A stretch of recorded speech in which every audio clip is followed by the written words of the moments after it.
changing tack a little bit, it would be remiss of me to let you go without discussing the Deontay Wilder situation. I'm sure you would have expected that. Correct me if I'm wrong as I go through this, because some people watching this won't know anything about what happened. But from what I've read, there was a meeting arranged between Wilder's team and DAZN back in December or January. And in that meeting, it was discussed about him signing for DAZN. No, the meeting was actually a year ago. Oh, wow. Okay. And you know, neither Deontay or myself spoke much really about anything. I only came out and spoke about anything in the last few months, and it was because people asked me direct questions.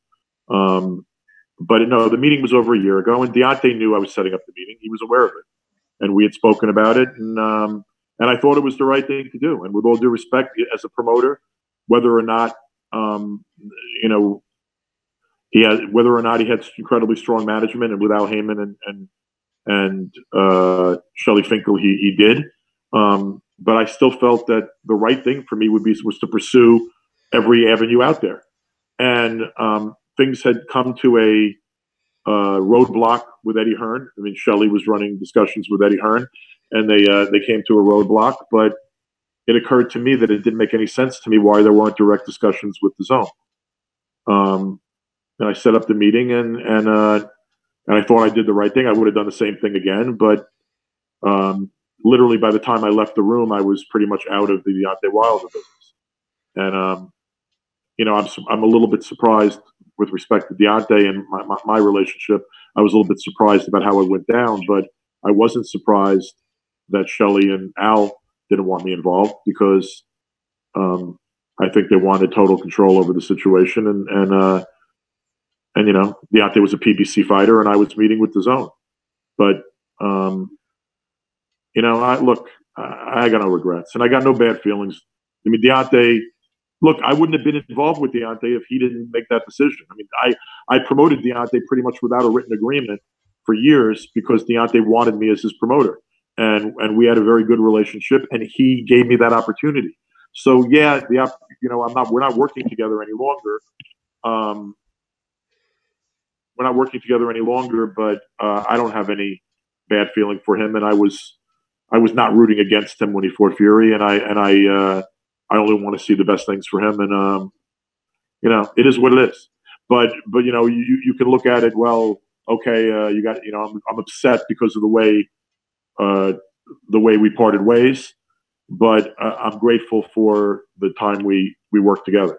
So in my old age, I'm trying to be a little bit more philosophical about that.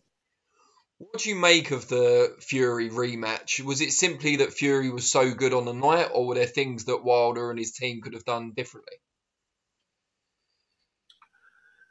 I mean, I think that I think that there are some things that they're going to have to look at doing differently. I think that there are, but he didn't look like.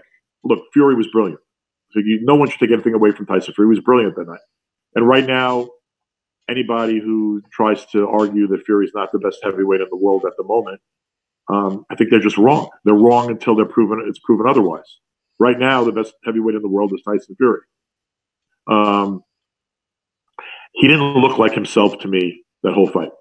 He looked like from the time even standing in the ring before the first bell rang, he didn't look right to me. And he didn't look right. His legs didn't look right.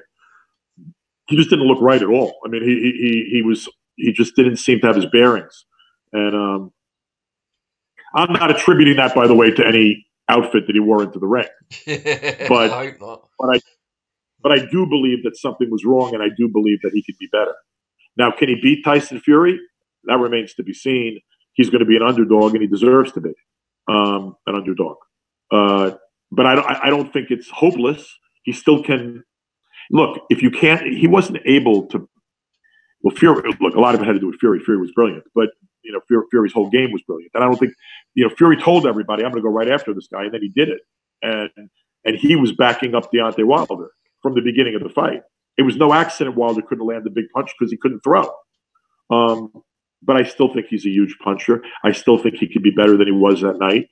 And I would expect the third fight to be more competitive than the second. though Fury will be obviously a big favorite.